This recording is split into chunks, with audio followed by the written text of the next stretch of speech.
Did you know, that's the title of today's film, did you know that when you go on an aeroplane, you're breathing recycled air? That's right, when you're sitting in the cabin, you're breathing air which has been recycled through the filtration system. Except, here's the first surprise, there isn't a filtration system.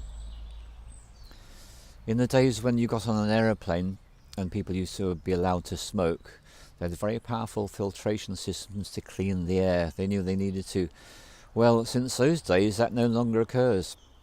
Now, the extra surprise I got recently, it was to discover that the other source of air, apart from the recycled air, is the other source of air actually comes from the engines. I know it sounds a bit shocking, but that's right. The bleed air from the engines is the only source of air that comes into the cabin from the outside. You probably thought, like I did, that the air would come from the wonderful, pristine, pure air outside at 30,000 feet or whatever. That's not the case. So this is toxic fumes and toxic air in aircraft. And the main problem you've got is that the air coming through the engine will have contamination from the various oils and lubricants which you use, which contain organophosphates, which are the same things in pesticides, which are so dangerous for us. And the seals on these engines are such that this is inevitably bound to happen. So there's an organisation come now, and they're called Aerotoxic Association. This is what they've got to say. The bleed air comes from the compressor section of the jet engine, which has to be lubricated. The engines mostly have wet seals to keep the oil and the air apart, which cannot be 100% effective. Furthermore, these seals slowly wear out and their effectiveness gradually declines. And this wear can occur more rapidly when the engine is working hard, such as climbing under full throttle. They may also fail suddenly and then will let a significant amount of oil into the very hot compressed bleed air, resulting in fumes or smoke entering the cabin.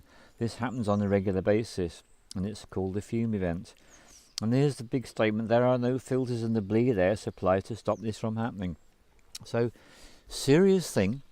So we were recently on an aeroplane on the 2nd of April, and we had to land so someone could get off the aeroplane to go to hospital. And on the tarmac they had to spray the wings with antifreeze so that the ice could be removed so we could continue our flight.